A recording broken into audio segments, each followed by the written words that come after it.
Bueno, en esta primera clase vamos a definir algunas ideas, algunos conceptos de cuál es el abordaje de la asignatura Teoría del Diseño, sobre qué tipo de objetos de estudio intenta producir teoría. Lo importante, lo más importante de esta asignatura es que la teoría que se pueda construir es una teoría que tiene que ser útil para la práctica proyectual. Si no es útil para la práctica proyectual, no sirve. No es una teoría para conocer conceptos aislados o para generar discursos más o menos elegantes. Es una teoría del proyectar, es una teoría de la acción de proyecto. Y como teoría de la acción de proyecto, nos tiene que ayudar a entender mejor cómo proyectar y nos tiene que ayudar a mejorar nuestras prácticas proyectuales. Ese es el desafío fundamental de esta asignatura y el que construye la teoría es el propio alumno. No hay forma de transferir una teoría desde los libros o desde los textos. La teoría que se construya en esta asignatura es una teoría que deriva de la reflexión, el análisis, la investigación y la experiencia del propio alumno. Eso es fundamental. Entonces, la idea fundamental es construir una teoría en el proceso de proyecto, ¿no? Hay una manera de tener teoría sobre el proyecto, o sea, como esas elaboraciones teóricas que hay en los manuales que intentan construir una teoría sobre el proyecto arquitectónico, otras teorías que sirven para el proyecto, por ejemplo, teorías que tienen que ver con lo morfológico, por ejemplo, o con lo tecnológico, con el cálculo, que nos sirven cuando estamos proyectando, predimensionando. Hay muchas teorías que pueden servir para el proyecto. Esta es una teoría que se construye en el proceso proyectual. ¿Sí? Es una teoría que se construye en la práctica. La práctica es la que nos permite definir conceptos o ideas que pueden mejorar esa misma práctica. Como el diseño es un hacer y el hacer, la actividad no se puede transferir, no es una enseñanza que se puede transferir, es como aprender a andar en bicicleta o manejar un auto o hacer malabares o saber cocinar, no basta con un discurso meramente teórico. Lo que se necesita es generar la experiencia de proyecto y en ese escenario tratar de analizar, sacar conclusiones, introducir ideas, ver si funcionan, evaluar los resultados, ¿no? Nuestro objeto de estudio, el objeto de estudio de esta asignatura es la actividad de proyecto, la actividad proyectual que cada uno lleva adelante en sus experiencias de taller o en sus experiencias de proyecto arquitectónico. Por eso es que para poder desarrollar una teoría sobre la actividad de proyecto hay que, como dice la placa, problematizar el proceso. Eso significa que habitualmente el proceso de proyecto transcurre de una manera automática, ¿no? Es como una rutina. Uno va aprendiendo a proyectar y bueno, no está todo el tiempo reflexionando sobre qué hace, cómo lo hace, qué resultados da. Sin embargo, para poder construir una teoría hay que sacar el piloto automático y tratar de ser conscientes de las operaciones que uno hace, cuáles funcionan y por qué, cuál es el fundamento de lo que estoy haciendo, cuáles son los elementos que de alguna manera me garantizan la viabilidad o la pertinencia de tal o cual acción de proyecto. Por ejemplo, si tuviese que generar no sé, un balance de superficies en algún determinado momento de mi proceso proyectual, ¿por qué lo hago? ¿Cuál es el fundamento de esa acción de proyecto? ¿Qué consecuencias tiene? ¿Cuáles son sus resultados? ¿Cómo puedo evaluar el resultado obtenido? ¿Cómo puedo yo por mí mismo autoevaluarme? Cuando uno tiene una teoría sobre el proyecto, puede autoevaluarse en función de esa teoría. Es decir, la teoría es un elemento emancipador para el proyectista. ¿Qué pasa cuando yo no tengo la teoría? Y alguien tiene que venir a decirme si está bien o si está mal. En los primeros años de la facultad, ese es el trabajo del profesor. El profesor de alguna manera, sobre todo el profesor de taller, es el que dice esto está bien o esto está mal. Pero a medida que uno va avanzando en el desarrollo de sus habilidades de proyectista, uno solo, uno mismo, tiene que tener la capacidad de autoevaluar sus propios resultados y de evaluar también otras propuestas de otros compañeros o eventualmente hacer una crítica a procesos proyectuales de arquitectos ya consagrados. Bueno, aunque parezca un contrasentido, la teoría también tiene una práctica, ¿no? La práctica de la teoría implica hacer algo mientras estamos construyendo teoría. No toda práctica significa mover las manos, ¿no? Eh, el pensar también es una práctica, ¿no? El pensamiento implica una práctica que puede ser bien hecha o mal hecha, ¿no? De todas maneras, por ejemplo, en nuestra práctica está construir conocimiento.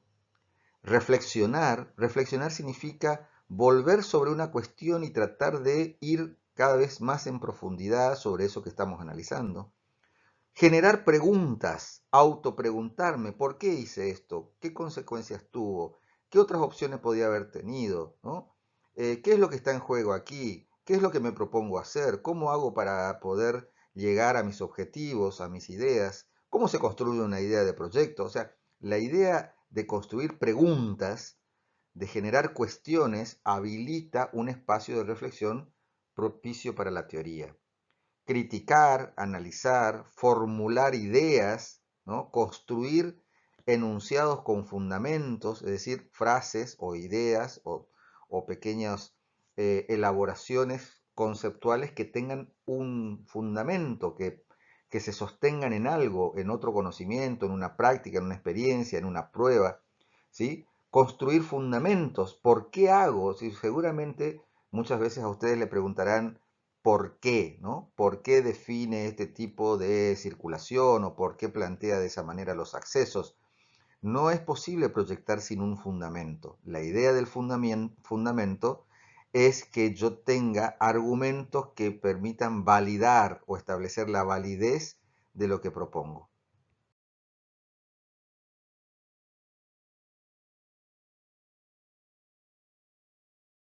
Bien, en conclusión entonces, el abordaje de esta asignatura es sobre el diseño. Vieron que se llama teoría del diseño, pero no como una disciplina general, ni tampoco el diseño como un producto, porque vieron que también a determinados productos se dice, bueno, es un diseño de Calatrava o es un diseño de Gehry, ¿no? O sea, en este caso, no apuntamos a abordar una teoría del diseño como la disciplina, no abordamos una teoría del diseño como producto, sino que abordamos una teoría del diseño en tanto intenta explicar, comprender y definir una acción proyectual, un proceso proyectual. Tenemos algunas hipótesis, ¿no? Para justificar esta asignatura. En principio, que para poder hacer algo bien, realmente bien y tener control sobre lo que uno hace, hay que conocer los fundamentos de la actividad. Hay que saber sobre la actividad. No podemos hacer intuitivamente una actividad que tiene una alta expectativa sobre los resultados, ¿no? No puede ser algo intuitivo, algo que yo no sé ni cómo me sale, algo del que dependo de la suerte, ¿no? Yo tengo que conocer los fundamentos. Por ejemplo, pongo un ejemplo fácil. Cuando ustedes hacen un cálculo, vamos a suponer que están calculando una viga o una columna, esa acción de cálculo tiene fundamentos físicos y matemáticos muy claros, ¿no? Y si yo no conozco esos fundamentos, y bueno, quizás sí pueda llegar a una propuesta, pero la propuesta va a ser totalmente débil porque no va a tener en qué sostenerse. La segunda hipótesis es que yo no puedo evaluar o mejorar aquello sobre lo que no soy consciente. Por eso hay que hacer consciente el proceso de proyecto. Hay que traerlo a la conciencia, hay que sacar el piloto automático para así yo darme cuenta qué estoy haciendo, cómo lo estoy haciendo y poder evaluar los resultados para poder mejorar en adelante mi propia práctica. Para hacer consciente este proceso, yo necesito transformarlo en un objeto de investigación, que era lo que decíamos al principio. Yo necesito que ese proceso de proyecto que yo realizo se transforme en el objeto de mi interés, de mi análisis, de mi investigación. En vez de investigar algo de afuera, yo trato de investigar algo que ocurre cuando yo proyecto. Y lo último, que el resultado de este proceso de investigación sobre mi propio proyecto es un conocimiento. Ese conocimiento es el conocimiento teórico al que apunta esta asignatura.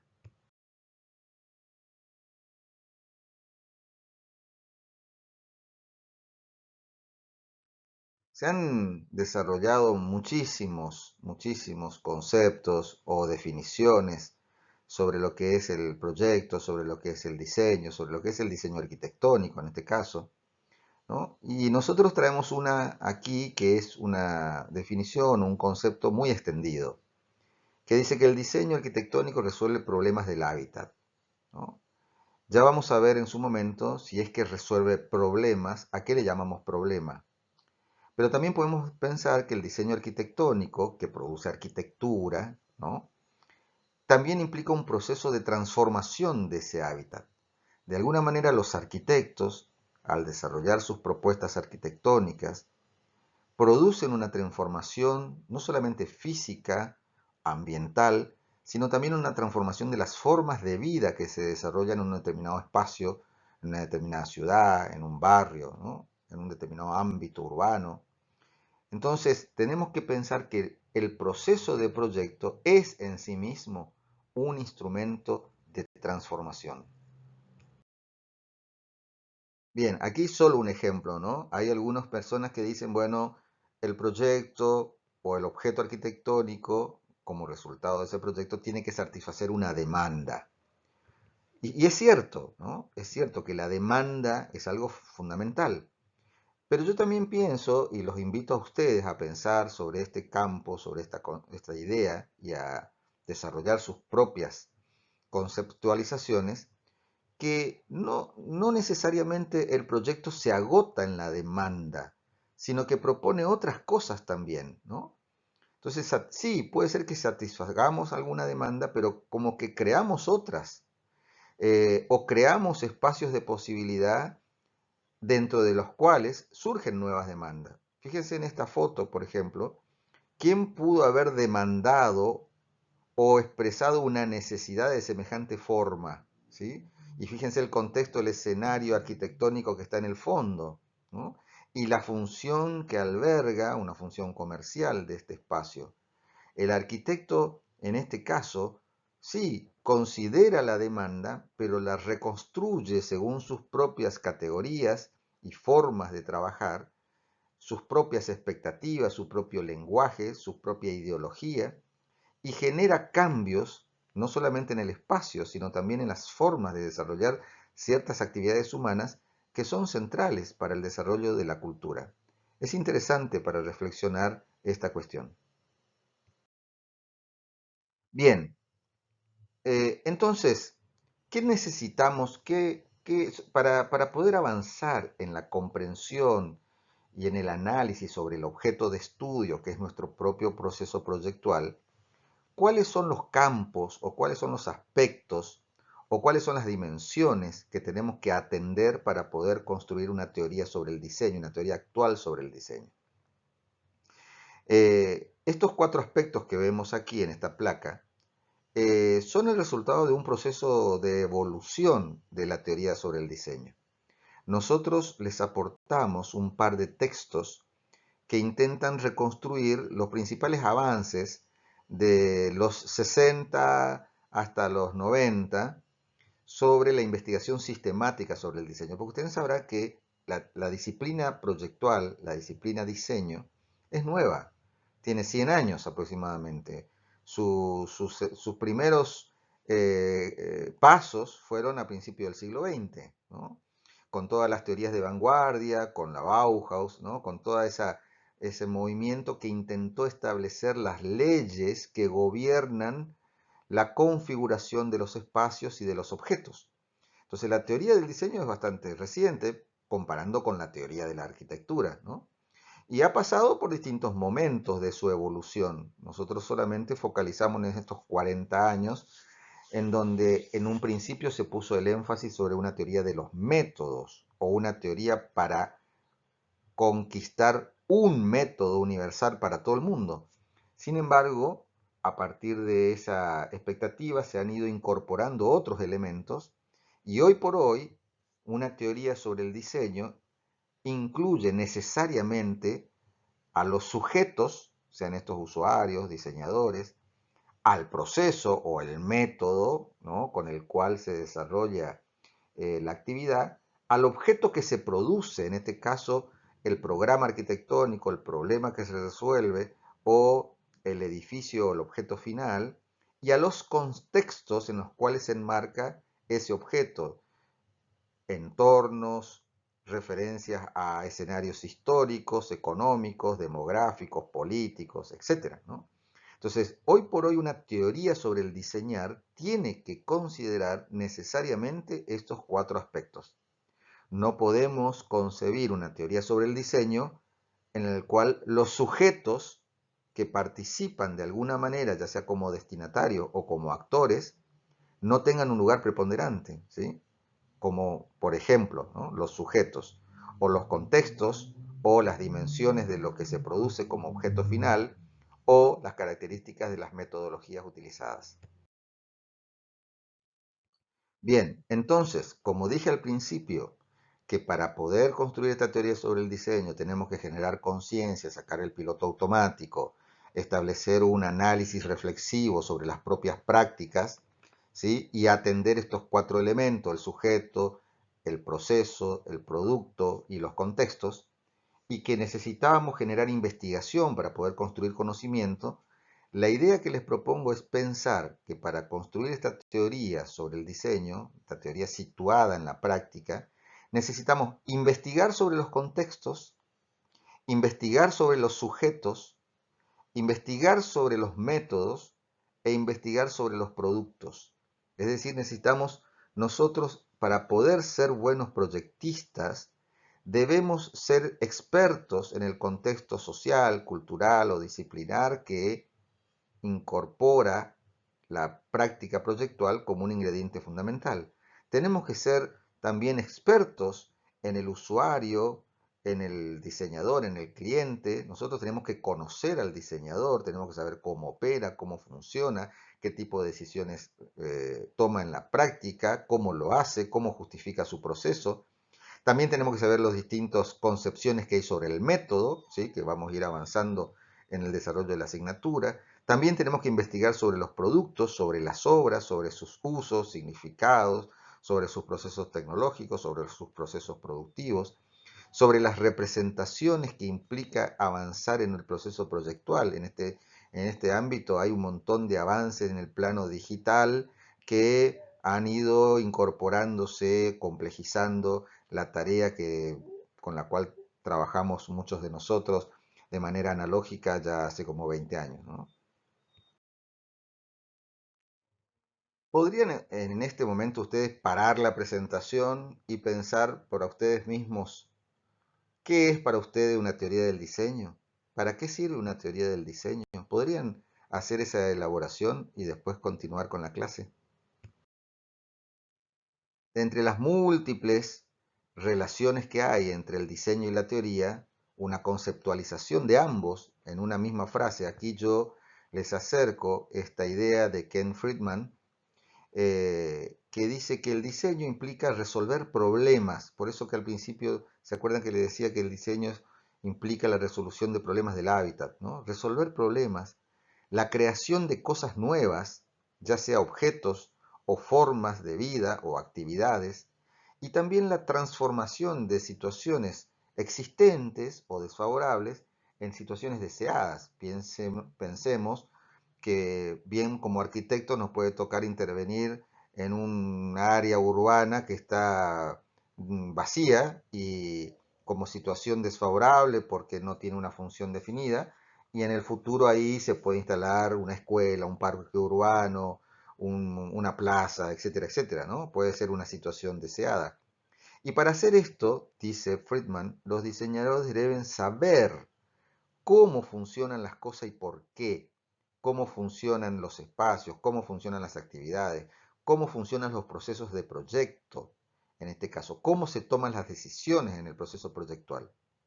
Por eso, comprender y explicar cómo funcionan las cosas y por qué, dice Friedman, nos obliga a analizar y explicar. Analizar y explicar es el propósito de la teoría. ¿Para qué sirve la teoría?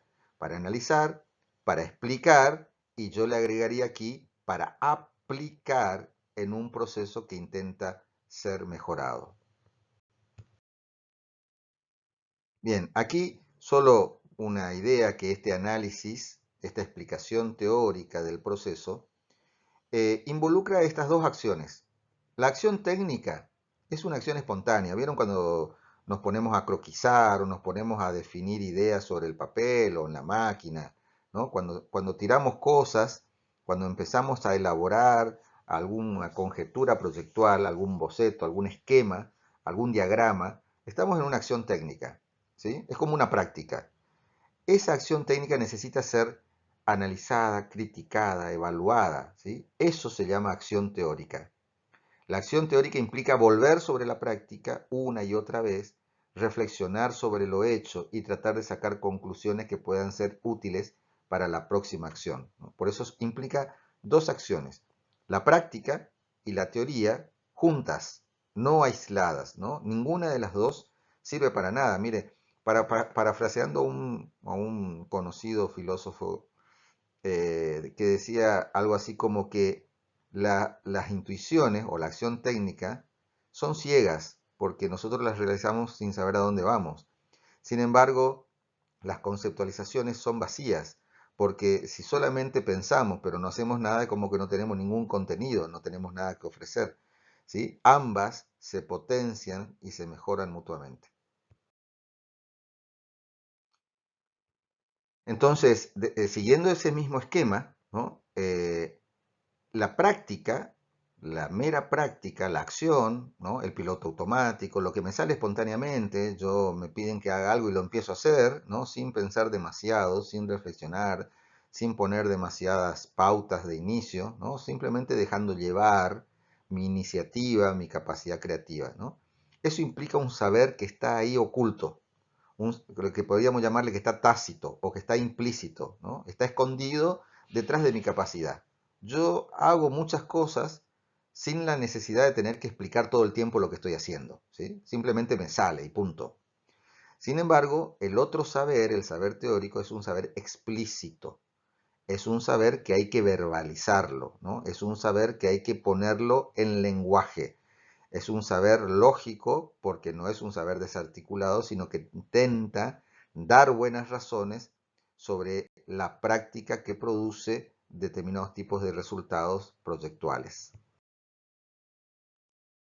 Y finalmente, podríamos decir que ese conocimiento que yo ya lo tengo, digamos, que lo pongo en práctica sin darme cuenta casi, que podríamos llamar la acción práctica, ¿no? La capacidad para hacer cosas, requiere de una acción cognitiva, es decir, de tratar de conocer cómo funciono, cómo tomo las decisiones, por qué a veces no me sale, por qué a veces me sale rápido, por qué a veces me sale bien, por qué a veces me sale mal, ¿no? Esa es una acción cognitiva. Y el conjunto de acciones cognitivas es lo que me va a permitir a mí construir esa teoría del diseño, esa teoría del diseñar, esa teoría de la acción práctica, ¿no? Yo tengo que poder entender si me tocó diseñar un salón de usos múltiples, si me tocó diseñar un teatro, si me tocó diseñar una parada de colectivos, ¿no? De qué depende la toma de decisiones, los resultados, o de qué depende que ese proyecto sea considerado de calidad o adecuado. Bien, eso fue todo por hoy, digamos. Es una clase corta, pero tiene muchas cosas para empezar a pensar. Yo los invito a que piensen cada una de las ideas que se volcaron en esta presentación, anótenlas, reflexionen sobre ellas. No sirve de nada si ustedes no construyen un punto de vista sobre cada una, su propio punto de vista, ya sea a favor o ya sea en contra, traten de visualizarlas en sus propios procesos, ¿no? Lean los textos que les damos para referencia y con esa elaboración que puede ser individual y grupal, porque pueden ponerse en contacto también con sus compañeros de equipo y pensar juntos, ¿no? Intenten resolver las preguntas de esta clase. Aquí dice que el esquema de la asignatura es conceptualizar, reflexionar y aplicar. Esto es válido para estudiar la materia y para rendir la materia. Lo primero que hay que hacer es ver cuáles son los conceptos que están en juego, ¿no? Tratar de desarrollar esa tarea de conceptualización, anotar las ideas y los conceptos que nos permiten pensar el proceso. El segundo paso es reflexionar, es decir, tratar de pensar acerca de esos conceptos, compararlos con otros, ver de dónde surgen, qué consecuencias tienen, qué podría pasar si yo propongo un concepto opuesto al que acabo de dar. Por ejemplo, si yo digo, ¿qué significa que diseñar es resolver problemas? Y si yo dijese, no, los problemas no los resuelve el proyecto, los resuelve la obra. Bueno, no importa, ¿no? No importa hacia dónde vaya un poco la reflexión. Lo importante es que ustedes empiecen a generar este proceso reflexivo a partir del concepto. Y tercero, tratar de eso que se logra comprender, analizar y explicar, ver cómo se lo puede aplicar en el escenario concreto de la práctica de taller. En función de estas ideas, entonces, contestar estas preguntas. ¿Cuáles piensan ustedes que son los fundamentos y las condiciones previas para una teoría sobre el diseño? ¿Qué relación existe entre la teoría, la investigación y el diseño, en este caso como una acción metodológica, como una acción de proyecto concreta? Y tercero, analizar los 4 componentes para construir teoría sobre el diseño e intentar ver cómo impacta en la práctica concreta. Hasta la próxima.